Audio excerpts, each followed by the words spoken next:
넘치는 삶의 길입니다. 여러분들의 삶과 신앙생활에 하나님의 축복하심과 은혜가 넘치기를 주의 이름으로 축원합니다. 우리를 하나님이 만드신 것을 믿으시죠?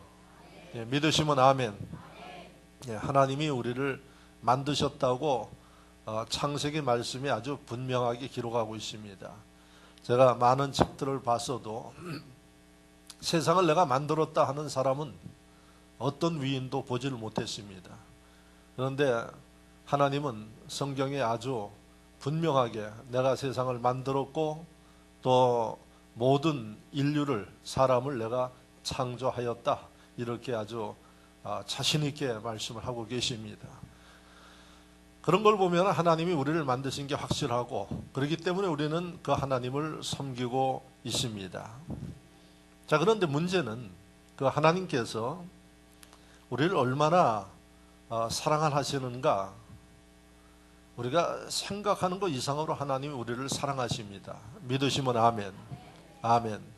많은 사람들이 사랑받기를 원합니다. 사랑받기 원하시죠?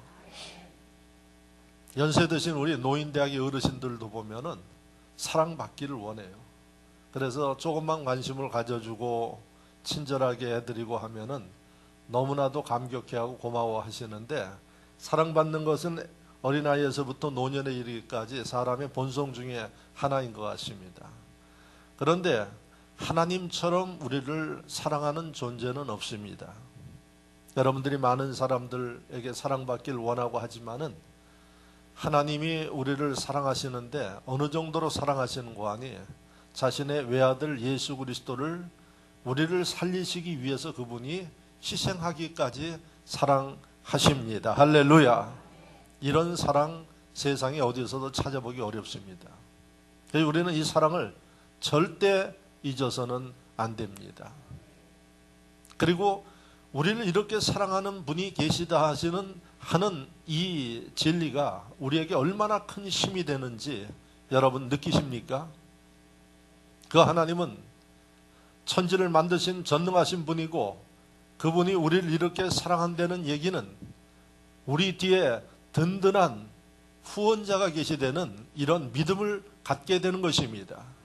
그래서 여러분, 그 하나님의 사랑은 대단히 중요합니다. 할렐루야. 이 사람을 느끼는 사람은 그 믿음을 가질 수 있고, 그 믿음 가운데 하나님의 능력과 역사를 여러분들이 경험할 수가 있는 것입니다. 사람이, 자녀들이요, 든든한 부모만 있어도 얼마나 든든합니까? 예? 세상에 재벌의 2세들을 한번 보십시오. 재벌의 2세들 요즘엔 좀 조심하지만은 갑질들을 얼마나 하는 거 아니? 하여튼 그 부모 명성 따라서 자녀들도 그러한 갑질을 하고 사는 시대입니다. 그런데 저와 여러분들은 그렇게 살 사람은 아닌데, 그들 부모와 비교할 수 없는 전능하신 하나님이 바로 저나 여러분들을 사랑하고 있다는 이 사실 절대 잊어서는 안 됩니다. 할렐루야. 그래서 여러분들이 세상을 사는데 어떻게 사느냐? 자신 있게 사시라는 얘기입니다. 기죽지 말고. 할렐루야. 왜? 그 하나님이 우리 뒤를 봐주고 계세요. 지금도 함께 하십니다.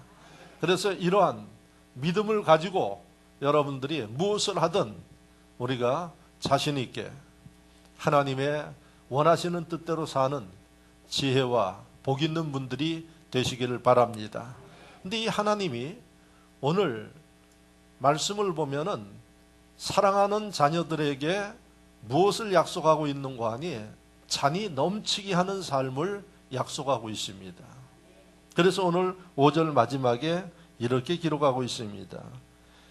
내 기름을 내 머리에 부으셨으니 내 잔이 넘치나이다. 여기에서 이야기하는 잔은 여러분들의 삶이에요. 여러분들의 삶 속에 하나님이 넘치게 채우시고 축복하시겠다는 얘기입니다. 제가 여러분들에게 묻겠습니다. 지금 여러분들의 삶은 잔이 넘치는 삶입니까? 부족해서 갈급하면서 사는 삶입니까? 어떤 삶입니까? 딱 세 분만 넘치고 나머지는 다 부족해요. 예? 이야기를 안 하는 거 보니까. 걱정하지 마십시오. 오늘 하나님이 여러분들 이 무더운 날씨에 비도 오는데 초청하신 이유는 지금 부족하다 할지라도 하나님이 넘치게 하시기 위해서 오늘 이 말씀을 주심을 믿고 잘 깨닫고 하나님의 말씀을 실천함으로 인해서 이제부터 넘쳐서 나누어도 여러분 마르지 아니하는 이러한 은총과 분복을 누릴 수 있기를 축원합니다. 성경을 보면 곳곳에 하나님이 이런 약속을 하고 계세요. 특별히 고린도후서 8장 9절 말씀을 보면은 이렇게 기록하고 있습니다. 너희가 알거니와 부유하신 자로서 너희를 위하여 가난하게 되심은 그의 가난함을 인하여 너희로 부요케 하려 하심이니라. 할렐루야. 여기 그는 예수님이에요. 예수님이 2000년 전에 이 땅에 오셨어요. 근데 예수님이 어디에 오셨느냐? 하나님의 아들인데 마구간에 태어나셨어요. 그리고 가난한 목수의 아들로 예수님이 태어나셨어요. 왜 그렇게 태어났다고요? 하나님의 아들을 왜 하나님이 그렇게 보내셨다고요? 예수님의 그 가난함으로 인해서 저와 여러분, 예수를 믿는 모든 사람들을 부요케 하시기 위해서 그렇게 하셨다. 할렐루야. 이해가 잘 안 가요. 왜? 아니 하나님 기왕이면 예수님 멋있게 좀 보내시고 또 가진 것 좀 나누시면서 이렇게 하는 게 낫지 않겠습니까? 하는 생각을 하는데 역시 우리 생각과 하나님의 생각은 달라요. 그런데 고린도후서 8장 9절 말씀을 보면 하나님은 우리 생각과 전혀 다르게 예수님을 오히려 가난하게 만드셨고 가난하게 사시게 하셨는데 그게 우리를 위해서 그렇게 하셨다고 이야기를 하고 있어요. 이걸 우리가 어떻게 이해를 해야 할까요? 히브리서 말씀을 보면 예수님이 가난케 이 땅에 오신 이유는 이 땅에 사는 사람들의 삶을 충분히 이해하도록 체휼하시기 위해서 이 땅에 그렇게 보내셨대요. 배고픈 사람이 배고파 본 사람이 배고픈 사람의 마음을 알죠? 네? 경험하지 않으면 모르는 거예요.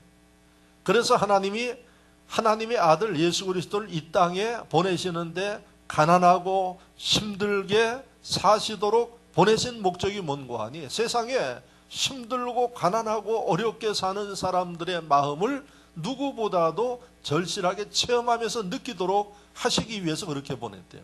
그래서 그걸 갖다가 체휼이라는 단어로 히브리서에 기록하고 있어요.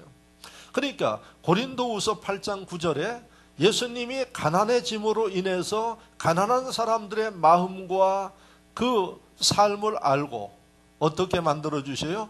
부유하게 만들어주신대요. 할렐루야. 이 말씀만 여러분들이 제대로 믿어도 여러분들의 삶 속에 하나님의 이런 부유케 하시는 은혜와 분복이 넘치게 될 줄로 믿습니다. 믿습니다. 그래서 오늘 하나님은 여러분들을 이제 하나님 안에서 부유한 삶의 역사를 이루시기 위해서 이 말씀을 주심을 깨닫고 한 분도 빠짐없이 앞으로의 여러분들의 삶은 누구를 만나든 어디에 있든 나는 부유케 된 사람이고 하나님이 주시는 부를 누리면서 나누면서 사는 사람이라는 믿음을 가지고 살 수 있기를 축원합니다. 여러분들의 생각을 바꿀 수 있기를 바랍니다. 여러분들 지금 뭐가 부족하고 부족한 것 때문에 마음의 원망도 있고 불평도 있고 불편함도 있는데 오늘 이 말씀을 통해서 생각부터 바꾸시기를 축원합니다. 나는 따라하십시오. 나는 이제부터 주님 안에서 부유한 자다. 부유한 자다. 어디 가서 궁색한 소리 하지 마시기 바랍니다. 예? 제가 장사하는 분들 이야기를 들어보면 물어보면은 예수 믿는 사람도 요즘에 어떠십니까? 아주 죽겠습니다. 예? 그런데도 다음에 보면 또 안 죽고 살아있어요. 예? 제발 좀 그러지 마시기 바랍니다.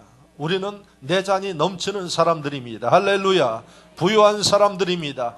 여러분들 그렇게 구질구질한 이야기 한다고 누가 안 도와줘요. 더더욱이 하나님은 안 도와줘요. 왜? 생각이 부정적이고 하나님은 긍정적으로 말씀하셨음에도 불구하고 믿지 못하고 날마다 징징 짜는 소리하고 우는 소리 내는 사람들 제가 보면은 그 인생이 잘 되는 사람을 못 봤어요. 왜 그럴까요? 하나님이 기뻐하지 않아요.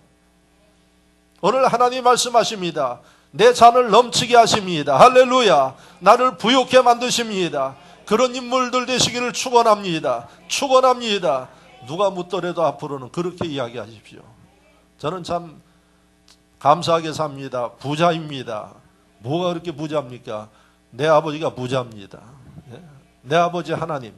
여성분들 죄송합니다. 아버지라 그래서 또 그거 아주 시비 거는 사람들도 있어요. 왜 하나님이 아버지만 되냐? 어머니는 안 되고. 예? 그래가지고 합의를 보기를 뭐라 그러는 거 하나님 어버이라고 하지. 제가 여러분들에게 이야기를 했죠. 사도신경을 새로 개정한 거. 우리 교회에서 지금 사도신경 몇 군데 고쳐서 하고 있죠. 예? 저리로서 하는 걸 갖다가 어떻게 바꿔 하고 있어요? 처음 오시는 분들은 좀 이상하다 그럴 수 있는데 그 사도신경 개정할 때 제가 우리 교단 이용훈 목사님하고 제가 우리 교단 대표로 들어가서 한국교회 여러 신학자들하고 바꾼 거예요. 저리로서라는 단어가 이게 잘 이해를 안 돼. 물어보면 뭐냐 하면 몰라. 그래서 그 저리로서를 어떻게 바꿨는가 하니 원래 뜻이 거기로부터예요. 하늘나라로부터. 그래서 우리 사도신경에 거기로부터 이렇게 바꿔 쓰고 있죠. 그랬더니 처음 나오신 분들 이 교회 이상하다. 이단이 아닌가 또 그런 분들도 있어요. 제대로 알고 하셔야 돼요. 그래서 사도신경을 뜻이 좀 애매한 곳들은 그렇게 바꿨어요. 그래서 그 과정 속에 여러분들이 보면은 이제 이해가 되는 부분들이 많이 있죠. 그래서 독생자 이렇게 하는데 독생자를 또 잘 이해가 안 되는 사람들도 있어요. 그래서 외아들 예수 그리스도 이렇게 우리가 지금 바꿔서 이야기를 하고 있는데 그래서 여러분 이 말씀을 보면은 하나님께서 저와 여러분들을 얼마나 사랑하는고 하니 외아들 예수 그리스도를 희생했어요. 그리고 그걸로 끝난 게 아니라 하나님의 모든 것을 누리도록 부욕해 만드셨다는 얘기입니다. 그런데 하나님의 자녀들이 이 사실을 모르고 날마다 우는 소리하고 부정적인 얘기를 하고 그러니까 그 하나님이 여러분 주실 리가 없어요. 그래서 여러분들이 생각과 신앙생활만 바꿔도 하나님의 기적과 역사가 일어납니다. 할렐루야. 그래서 여러분들이 설교를 들어야 할 이유가 뭔고 하니 그래서 하나님의 말씀을 들으면서 잘못된 사고를 바꾸고 여러분들이 신앙을 바꾸고 여러분 그것만 바꿔도 하나님의 기적이 일어나는 것입니다. 자, 그런데 하나님이 우리에게 부욕해만 하느냐? 여러분 부욕해서 잘 먹고 잘 살아도 여러분 아프거나 사고가 나면 그거 아무 의미가 없어요. 그래서 오늘 시편 23편 4절 말씀을 보면 부욕해 하실 뿐만 아니라 하나님이 사망의 음침한 골짜기에서도 우리를 지켜주신대요. 할렐루야. 할렐루야. 요즘에 휴가철에서 차 타고 어디 많이 가는데 조심해야 되겠어요. 제가 교통사고 나는 거 보니까 저도 운전을 좀 시간이 없어서 빨리 하는데 요즘에 보면 트럭하고 버스만 보면 살살살 피해 제가. 예? 하도 그냥 그 깔아뭉기는 차들이 많아가지고 보면 겁이 나. 예? 그래서 아주 천천히 가거나 휙 지나가거나 하는데 뭐 다 그런 건 아니고 그런데 여러분 그분들 한번 생각해봐요. 누가 죽을 줄 알았어요? 예? 뭐라 그래요? 마른 하늘에 날벼락 맞는다 그래요.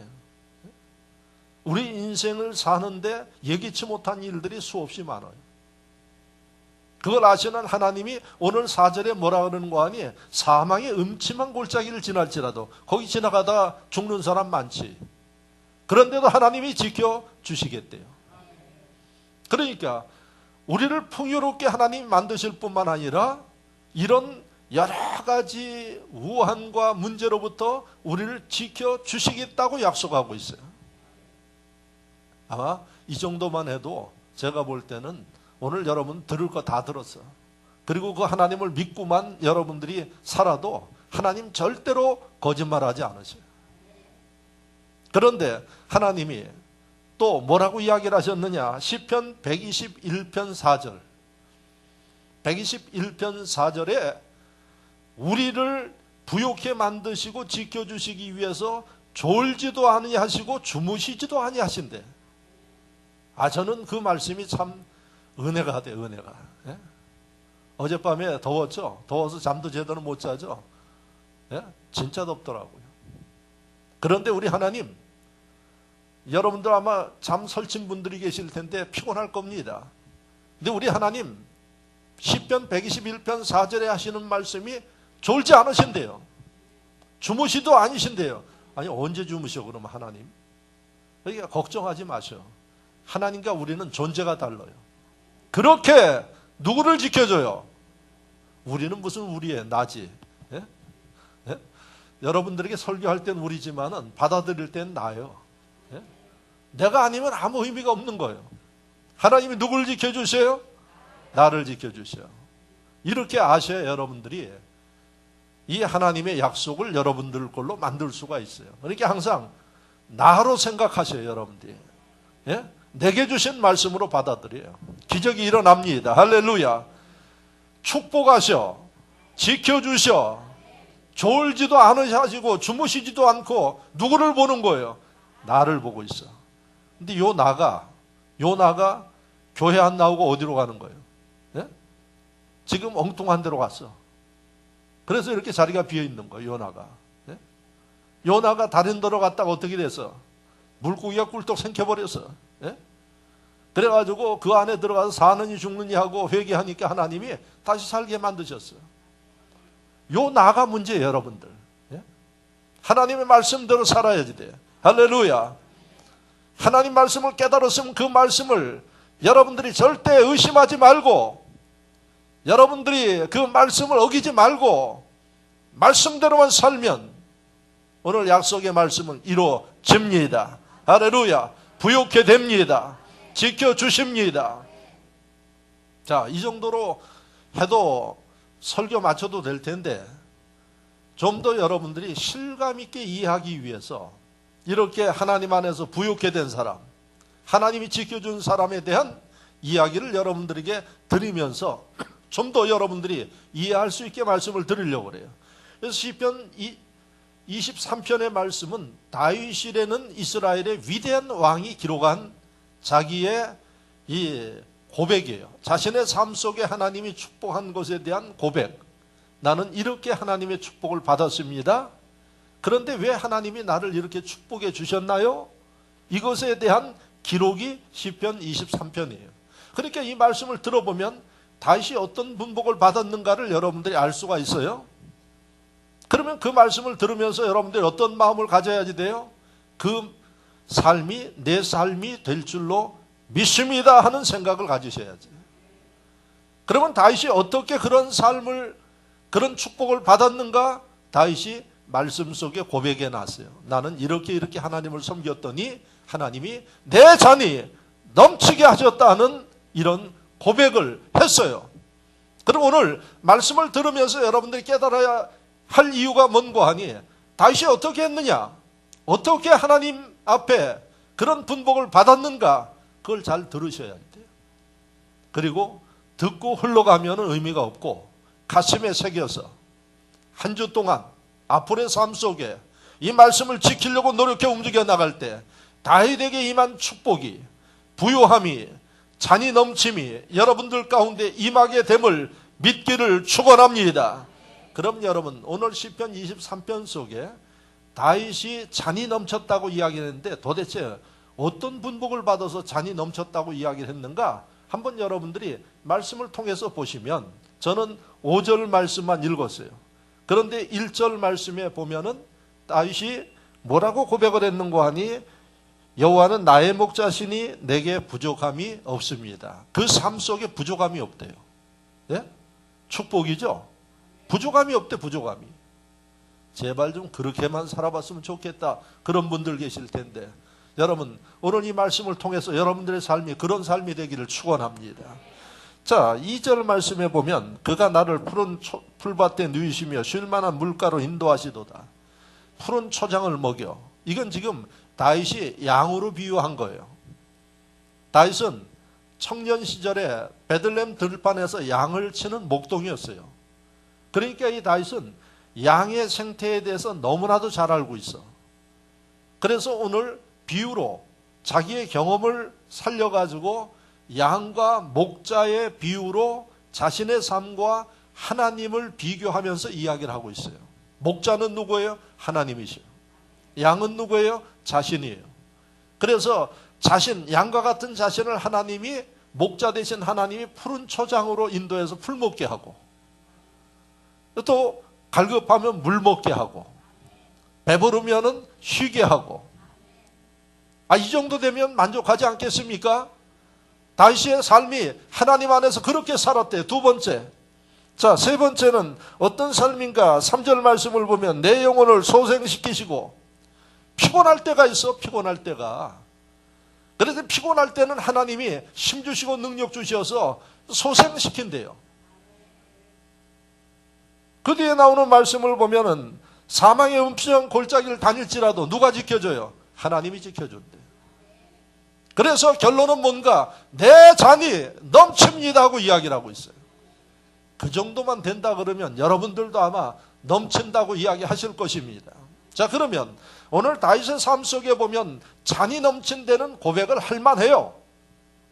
그러면 다윗의 삶에 이 고백이 누구의 고백이 돼야지 됩니까? 나의 고백이 돼야지 됩니다. 할렐루야. 내 삶 속에 일어나야지 됩니다. 자, 그러면 하나님이 무엇 때문에 다윗을 이렇게 축복하셨느냐 하는 문제예요. 그러면 다윗의 하나님이 반한 그 요소가 내 삶과 신앙생활 속에 있으면 하나님이 저나 여러분들 삶 가운데 역사하지 않겠습니까?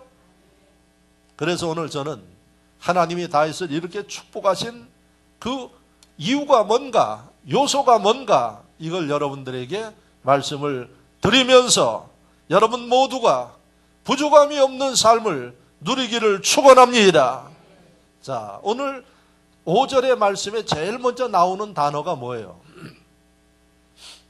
5절의 말씀에 제일 먼저 나오는 단어가 뭘까요? 주께서. 예? 뭐 그렇게 어려워요. 그거 보고 읽으면 되지. 제일 먼저 나오는 단어, 주께서. 따라하세요. 주께서 어떻게 하셨다는 얘기예요? 예.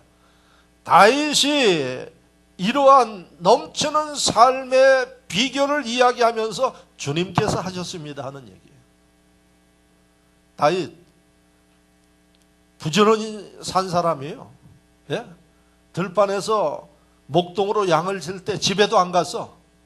그래서 밤새 거기에서 양들과 함께 하면서 일했어요. 그러니까 이 다윗이 얼마나 열심히 일했는지 여러분들이 알 수가 있어요. 사무엘이 사울 다음에 이스라엘 왕을 세우기 위해서 이새의 집, 다윗의 아버지 집에 온 거예요.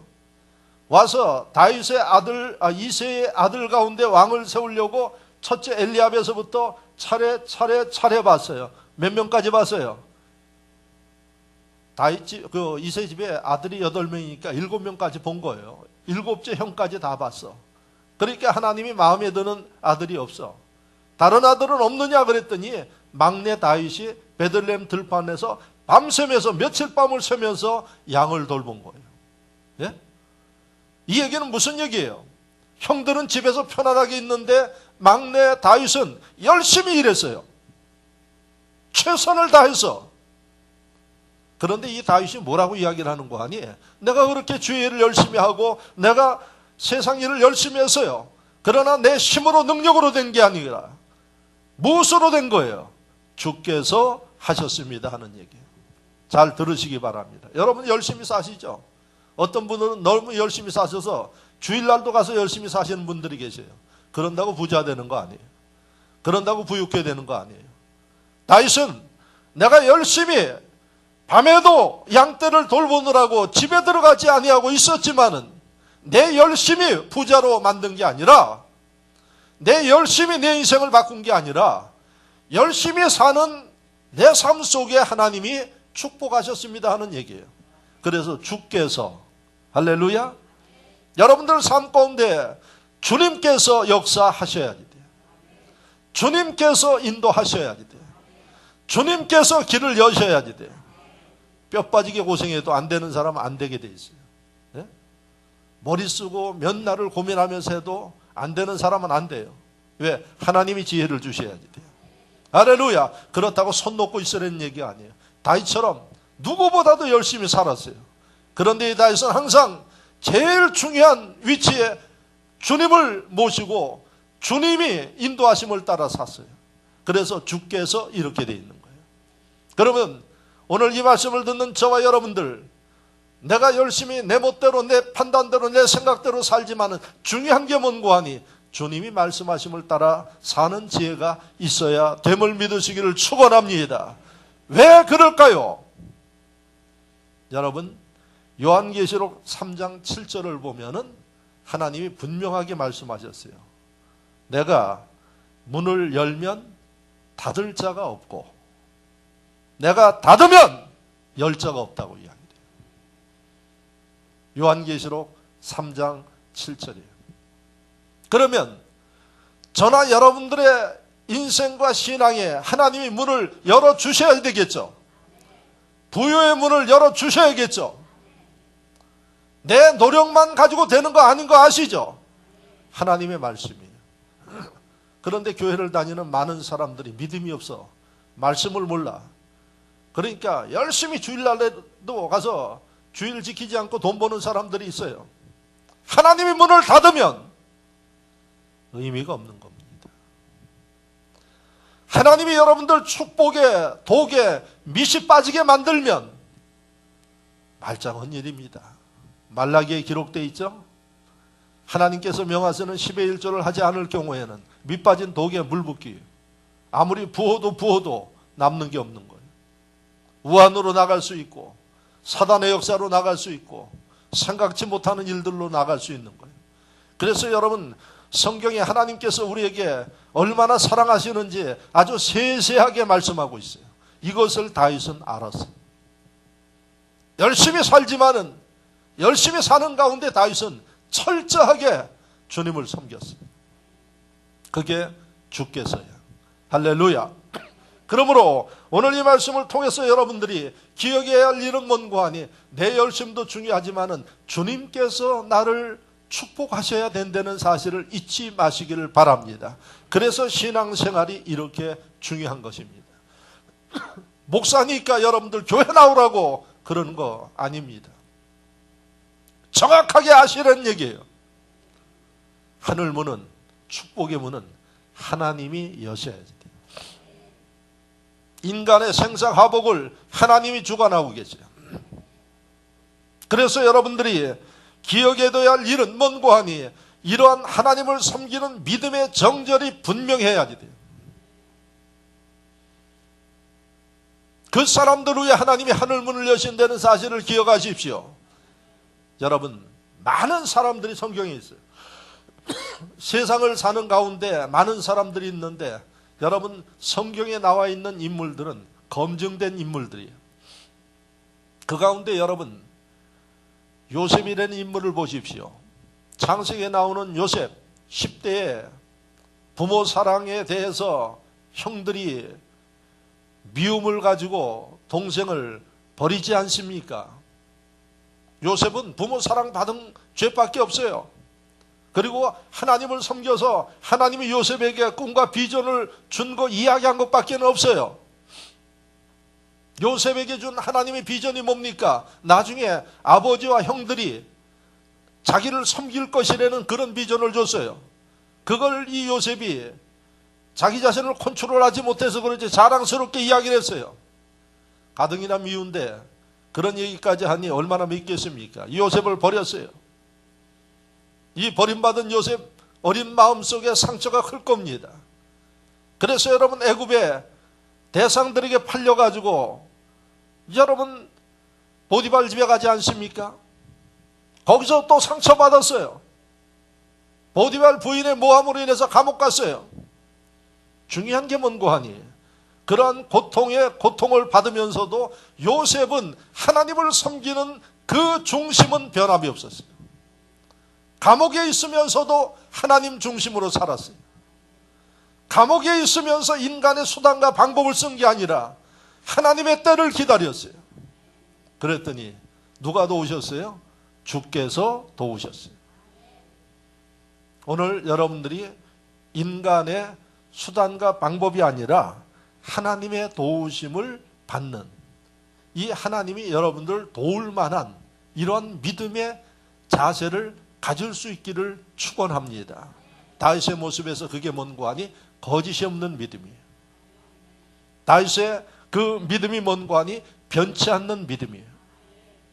오늘날 많은 사람들이 여러분 환경에 따라 바뀌고 기분에 따라 바뀌고 사람 따라 바뀌고 믿음이 여러분 시도 때도 없이 바뀌는 이런 문제들 때문에 하나님이 축복하실 수 있음에도 불구하고 여러분 축복하지 못한다는 사실을 기억하십시오. 여러분들의 믿음이 주님을 향한 변함없는 다윗과 같은 이 믿음이 여러분들의 삶을 잔이 넘치게 되어지는 하나님의 은총과 분복을 받는 데는 사실을 잊지 마시기를 바랍니다. 아무리 힘들어도, 아무리 피곤해도, 아무리 여러분들의 환경이 어려워도 하나님을 향한 그 믿음에는 변함이 없어야 되는 것입니다. 이게 여러분들에게 소망이 되어지고 하나님의 분복을 이룰 수 있는 터전이 된다는 사실을 기억하시기를 축원합니다. 자, 두 번째 여러분들이 보셔야 할 일이 뭔고 하니 이 다윗은 하나님께서 가르치시는 대로 행하셨어요. 여러분들 참 머리가 똑똑해요. 그리고 인생을 웬만큼 살면은 뭐 척하면 척이야. 말을 하지 않아도 다 알아요. 벌써 머릿속에 다 돌아가. 계산도 다 나와 벌써. 그런데 그게 신앙생활 하는데 하나님을 섬기는데 문제가 될 수가 있어요. 왜? 하나님이 말씀하셔도 안 들어. 그 똑똑한 머리로 다 판단하고 있어요. 계산도 다 나와 이게. 그러니까 어떻게? 하나님이 말씀하시는 게 어떨 때는 안 맞을 때가 많아. 보십시오. 하나님은 뭐라 그래요? 우리한테 주라. 그리하면 주실 것이요 그래요. 근데 아무리 생각해도 주는데 어떻게 내가 유익이 돼? 손해되지. 예? 그러니까 당장 손해되는 것만 계산하니까 못하는 거예요. 그런데 하나님은 성경에 분명히 주라 그랬어요. 주라는 정도가 아니라 어느 정도인가 하니 섬겨라 그랬어. 섬겨라. 아니 보기만 해도 미운데 어떻게 섬겨 이거. 그런데 뭐라고까지 말씀하시는 거 아니 70번씩 7번까지도 사랑하라 그래요. 아니 한 번 얼굴 보는 것도 속이 뒤집히는데 어떻게 70번씩 7번까지 보라는 얘기예요. 아니, 안 맞는 거예요 이게. 그래서 여러분 신앙생활하면서 하나님 뜻대로 하지 못하고 내 멋대로 움직여요. 그런데 오늘 다윗은 목자와 양의 관계에서 이야기를 하고 있어요. 양이 다윗 자신이에요. 자신은 하나님을 섬기는데 어떻게 섬겼는가 하니 목자가 가는 대로만 따라갔어요. 양은 목자가 가는 대로만 따라가는 게 양이에요. 그래서 다윗이 양인 자신의 생각도 있고 계산도 있지만은 하나님 말씀하시는 대로만 따라갔다는 얘기예요. 그랬더니 어떻게 됐어요? 쉴 만한 물가로 가서 쉬고 하나님이 먹여주시고 할렐루야. 그 다음에 어떻게 지나고 나니까 자신의 잔이 넘쳤다고 이야기를 해요. 여러분 베들레헴 들판의 목동이 이스라엘의 두 번째 왕이 됐으면 잔이 넘칠 만도 하죠. 할렐루야. 그 비결이 어디 있었어요? 인간의 계산과 생각과 방법을 따라 하지 아니하고 하나님께서 말씀하신 그 말씀대로만 따라갔더니 되더라 하는 얘기입니다.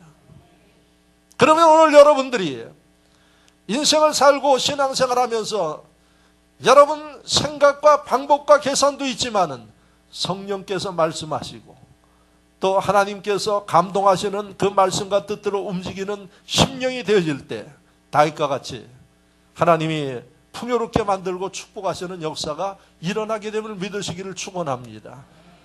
아마 여러분들이 이 이야기를 들으면서 좀 막연해.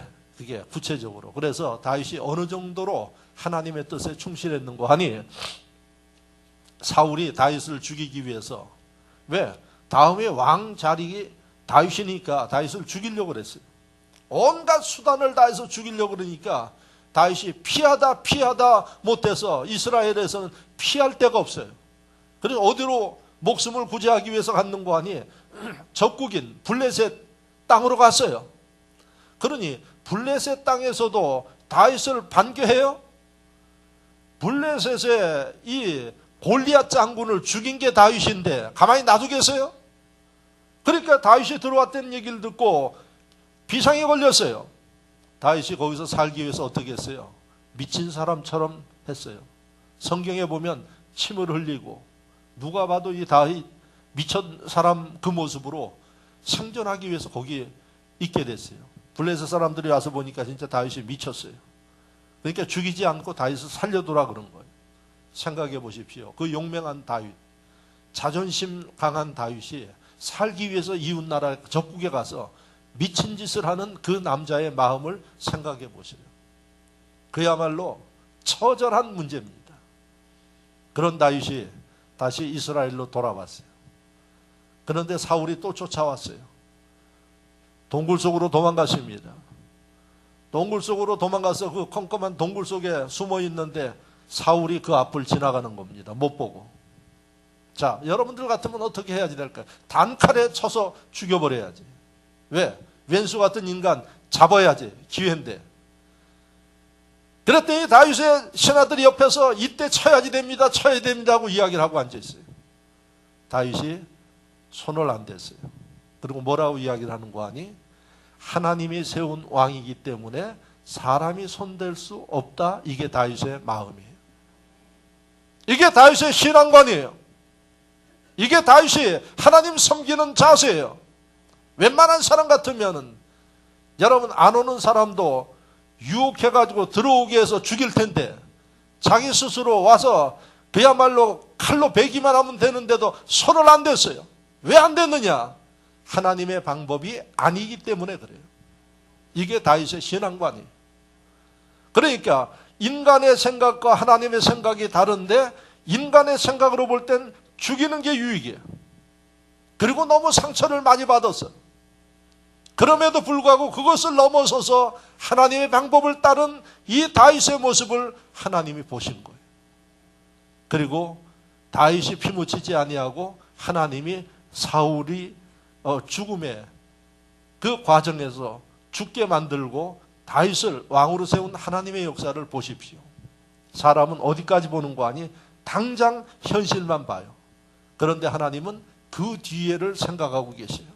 그렇다면 우리는 어떻게 살아야 될까요? 앞으로 하나님이 가라사대 예수님이 말씀하심을 따라서 성령께서 하시는 말씀을 따라 사는 지혜가 있기를 주의 이름으로 축원합니다. 오늘도 하나님께서는 주의 종의 설교를 통해서 여러분들에게 제발 좀 인간의 계산을 벗어버리고 인간의 생각을 벗어버리고 하나님의 말씀이 뭔지를 생각하라고 지금 말씀하고 있습니다. 하나님이 말씀하시면 내게 손해가 되는 것 같아도 그 말씀을 따라 사는 게 유익인 것을 지금 말씀하고 있음을 믿으시기를 축원합니다.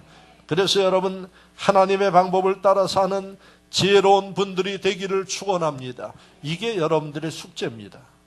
앞으로 내 생각과 하나님의 뜻이 여러분 이 충돌될 때 뭐가 생기는 거 하니? 마음의 갈등이 생겨요. 이 갈등이 생길 때 여러분들이 고민하는 게 뭔가요? 내가 어떻게 해야지 좋을지 모르겠습니다 하고 이야기돼요. 여러분들의 뜻을 접으셔야지 됩니다. 할렐루야. 이게 다윗의 방법이에요. 하나님이 이런 다윗의 중심을 보시고 아름답게 보시고 다윗을 지켜주시고 축복하시고 부욕해 만드시고 잔이 넘치게 만드셨다는 사실을 기억하시기를 축원합니다. 축원합니다. 자, 마지막으로 세 번째 다윗의 모습에서 배워야 할 일은 오늘 5절 마지막에 다윗이 이렇게 기록하고 있습니다. 기름을 내 머리에 부으셨으니 내 잔이 넘치나이다 하고 이야기를 하고 있어요. 다윗의 머리에 기름을 언제 기름 부음을 받았는가? 다윗이 베들레헴 그 들판에서 목동 생활할 때 사무엘이 집에 찾아왔어요. 그래서 이스라엘의 두 번째 왕을 찾는데 형들 가운데는 없었어요. 그래서 들판에 막내가 있다 그러니까 데려와라 그랬어요. 그래서 생각해 보십시오. 들판에 양치던 몇 날이고 거기 있던 이 다윗이 입고 온 그 모습과 일들이 상상을 한번 해보십시오. 꾀죄죄하지 않겠습니까? 그런데 이 다윗이 들어오니까 사무엘이 하는 얘기가 그 얼굴에서 광채가 나고 다른 사람과 다르다 그랬어요. 그래서 하나님이 사무엘에게 주신 말씀이 뭐예요? 여러분들이 잘 아는 말씀, 사람은 외모를 보나 하나님은 중심을 보시느니라 그랬어요. 사무엘아, 이 다윗의 외모 보지 말고 중심을 보라는 얘기예요. 거기서 나온 말씀이에요. 외모를 아무리 멋있게 치장을 해도 하나님은 뭐를 봐요? 중심을 보는 거예요. 중심. 다윗의 하나님을 향한 중심, 믿음의 중심, 이게 다윗에게 있었던 거예요. 그때 사무엘이 다윗 머리에 기름을 부었어요. 기름 부음은 언제 사용해요? 이스라엘의 위대한 지도자 될 때 하는 예식이 기름 붓는 거예요. 그래서 오늘날 천주교에서도 기름을 붓죠. 근데 개신교에서는 기름을 안 부어요. 목사님들이 안 쓰기도 하는 거예요. 이게 기름 붓는 예식의 형식이에요. 그런데 보십시오. 다윗에게 사무엘이 기름을 부었어요. 그랬더니 사무엘상 말씀이 뭐라고 기록했는가 하니 기름 붓는 그 순간에 다윗이 여호와의 신에 크게 감동되었더라 이렇게 기록하고 있어요. 기름을 부었더니 여호와의 신, 성령을 이야기하는 거예요. 성령이 이 다윗과 함께해서 크게 성령이 감동하신 거예요. 성령이 감동하니까 어떤 일들이 벌어졌나요?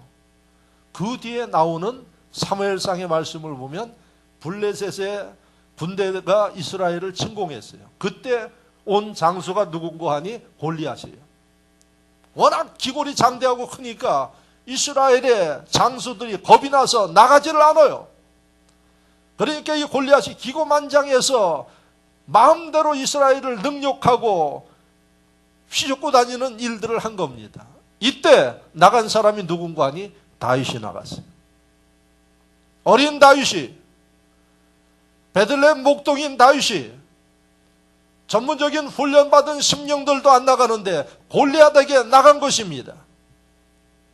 어떻게 다윗이 그런 일을 할 수 있었나요? 그 중요한 일이 뭔고 하니 사무엘이 기름을 부어서 여호와의 신이 감동하니까 하나님이 담대함을 주셨고, 할렐루야, 하나님이 능력을 주시는 그 믿음을 가지고 골리앗에게 나간 겁니다. 결과는 어떻게 됐나요? 여러분, 참 창피스럽게 차돌 5개, 물맷돌 5개로 골리앗을 눕혀버렸어요. 할렐루야, 이게 하나님의 능력입니다. 하나님이 다윗을 그런 능력자로 썼어요. 그 능력이 어디서 왔나요? 다윗에게 온 게 아니에요. 여호와의 신이 다윗과 함께 하니까 그런 능력이 일어났어요. 차돌을 들어도 쓰러뜨리고 무엇을 해도 쓰러지는 겁니다. 누구도 이 다윗을 감당할 자가 없어요. 그 이후에 다윗은 전쟁만 하면 백전백승이에요. 왜요? 하나님이 능력 주시기 때문에, 하나님이 도와주시기 때문에. 그래서 오늘 이 말씀에 기름을 내 머리에 부으셨더니 내 잔이 넘치나이다 하고 고백을 하고 있어요. 우리에게 뭘 이야기합니까? 저와 여러분들 머리에 기름 부음을 받아야 된다는 이야기입니다. 그런데 기름이 진흥교에서는 안 부어주는데 어떻게 해야 될까요? 그래서 오늘 성령께서 저와 여러분들과 함께 하십니다. 그 성령님이 여러분들 가운데 함께 하시면 다윗에게 임했던 이런 능력이 나타나는 것입니다. 여러분들의 외모는 변하지 않아도 여러분들 내적인 면에, 영적인 면에 변화가 있어서 어떤 마음을 가져요? 믿음을 갖게 되는 것입니다. 그리고 담대하게 되는 것입니다. 남들이 갖지 못한 지혜를 주십니다. 그리고 여러분들이 도전해 나갈 때 다윗과 같이 골리앗이 무너지고, 할렐루야, 여러분 홍해바다가 갈라지고 병든 자가 일어나고 하나님의 기적과 역사가 일어남을 믿으시기를 바랍니다. 오병이어의 기적이 일어나는 이런 역사의 주인공이 된다는 사실을 믿으시기를 축원합니다. 교회 나오는 게 중요한 게 아니에요. 여러분들이 교회 나와서 누구와 함께 해야지 돼요? 기름 부음을 받아야지 돼요. 성령의 충만함을 받으셔야지 돼요. 성령님이 여러분들과 동행하셔야 돼요. 그러면 여러분 기대하십시오. 여러분들의 성령이 충만해서 성령과 동행하면 그분이 여러분들을 통해서 기적과 역사를 이루심을 믿으시기를 축원합니다. 한 사람의 이야기만 할게요. 베드로는 어떤 사람이라고요? 갈릴리 지역에 살던 어부예요. 그 당시에 이스라엘의 수도는 남쪽으로 거의 한 몇백 킬로 떨어진 예루살렘이 수도예요. 똑똑한 사람 거기다 모여 살았어요. 그러니까 베드로는 변방의 사람이에요. 그런데 이 베드로가 어부인데 예수님이 베드로를 제자로 불렀어요. 3년간 따라다녔어요. 그리고 이 베드로 위에 성령이 임하시니까 할렐루야, 베드로 머리에 기름 부음을 받았더니 어부가 바뀌었어요. 어떻게 바뀌었느냐? 사람들 앞에 서서 제대로 말도 하지 못했던 이 어부가, 여러분 당시 예루살렘에 살던 권력 있는 사람들, 학문이 많은, 요즘으로 이야기하면 엘리트들 앞에서 베드로가 설교를 하기 시작했어요. 그랬더니 많은 사람들이 그 설교를 들으면서 예수 믿기로 작정하고 그 다음에 변화를 이루니까 그 당시에 권력이 있고 똑똑한 엘리트들이 베드로에게 뭐라 그러는 거 아니야? 저 사람이 과거에 베드로가 아니냐? 그러면서 하는 용어가 뭔고 하니, 과거에 저 사람 이 어부가 아니냐? 그를 잘 모르는 사람이 아니냐?